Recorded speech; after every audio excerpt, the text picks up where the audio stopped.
નમસ્કાર, આપ જોઈ રહ્યા છો spark today news. Vinayak Yuvak Mandal દ્વારા ગણપતિ બાપાના જન્મદિવસ નિમિત્તે ભંડારાનું આયોજન ગોરવા તળાવ પાસે મંદિર પર રાખવામાં આવ્યું હતું। વિનાયક યુવક મંડળ છેલ્લા 5 વર્ષથી ગણપતિ બાપાના જન્મદિવસ નિમિત્તે ભંડારા, ભજન, સંધ્યા, મહાઆરતી જેવા વિવિધ કાર્યક્રમોનું આયોજન કરતું હોય છે, જેથી આજરોજ ગોરવા તળાવ પાસે આવેલા સિદ્ધિવિનાયક મંદિર પર 15,000 માણસોનું ભંડારાનું આયોજન કરવામાં આવ્યું હતું। ભજન સંધ્યા રાખવામાં આવી હતી, જેમાં આમ આદમી પાર્ટીના નેતા પિંકલ રામી પણ આ કાર્યક્રમમાં ખાસ ઉપસ્થિત રહ્યા હતા।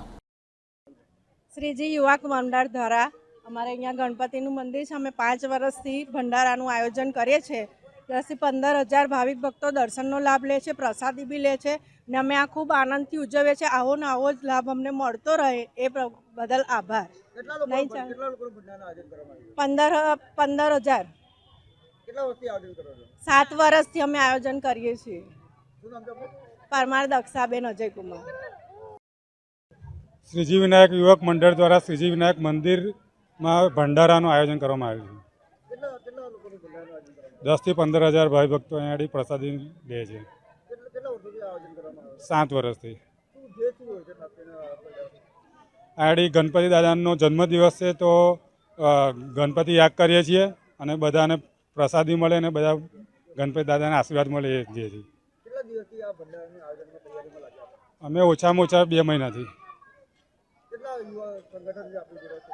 અમારો 50 થી 60 છોકરાનું સંગઠન છે। રાહુલ પરમાર। સંસ્કારી નગરી વડોદરાના પશ્ચિમ વિસ્તારમાં ઇલેક્શન વોર્ડ નંબર 8માં શ્રીજી વિનાયક યુવક મંડળ દ્વારા છેલ્લા 7 વર્ષથી હનુમાનજી ફળિયા ખાતે આવેલા સિદ્ધિ વિનાયકના મંદિર પાસે ભંડારાનું ખૂબ સુંદર આયોજન કરવામાં આવે છે। અંદાજિત 10 થી 15,000 જેટલા ભાવિ ભક્તો અહીંયા દર્શનાર્થે આવે અને પ્રસાદી લેવાનું જ્યારે સુંદર આયોજન કરે છે, ત્યારે આ તમામ યુવક મંડળોને હું ખૂબ ખૂબ શુભકામના આપું છું।